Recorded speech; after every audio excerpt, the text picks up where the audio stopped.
ഇതിനകത്ത് എക്സ് ജനറേഷൻ്റെ അകത്ത് വലിയൊരു വിഭാഗം ചെറുപ്പക്കാരും വിദേശത്തും അവിടെ പഠിച്ച് നല്ല എഡ്യൂക്കേഷൻ കിട്ടിയ ഈ ക്രിപ്റ്റോ ക്രിസ്ത്യൻസ് ആണ് ഇതിൻ്റെ പുറകില്, ഒരു സംശയമില്ല. അപ്പം നിങ്ങൾ ചോദിക്കുക എങ്ങനെയാണ് ഇതുണ്ടായത്? ചോദ്യം കറക്റ്റാണ്. കാരണം 1990 മുമ്പ് അവിടെ മൊണാർക്കിയാണ്, രാജഭരണമാണ്. രാജഭരണ സമയത്ത് അതിശക്തമായ നടപടിയാണ്. അവിടെ കൺവേർട്ടായുള്ള ക്രിസ്ത്യൻസ് ആണെങ്കിൽ അവർക്കെതിരെ എടുത്തുകൊണ്ടിരുന്നത് വളരെ കുറച്ച് മാത്രമേ ഉള്ളൂ.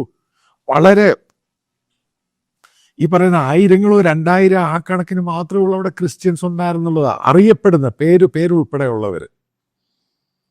എങ്ങനെയാണ് ഈ ചേഞ്ച് ഉണ്ടായത്? ആ മൊണാർക്കി അതിശക്തമായ ഇന്ത്യയിൽ ഈ പറയുന്ന ബജരാങ് ദളും മറ്റുള്ള ബില്ലുകളൊന്നുമല്ല, നേരെ പിടിച്ചോണ്ട് കൊണ്ടിടുവാണ്. 5-6 വർഷം കഴിഞ്ഞേ വിടുത്തുള്ളൂ.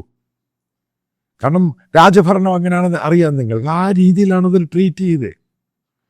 പക്ഷേ ഉണ്ടായൊരു മാറ്റം എന്ന് പറയുന്നത് അതിൻ്റെ ബോർഡറായി കിടക്കുന്ന ഇന്ത്യയുടെ ഭാഗമുണ്ട്, ഡാർജിലിംഗ്. നിങ്ങൾ നിങ്ങൾക്കറിയാം ഈ സ്ഥലത്തെ പറ്റി.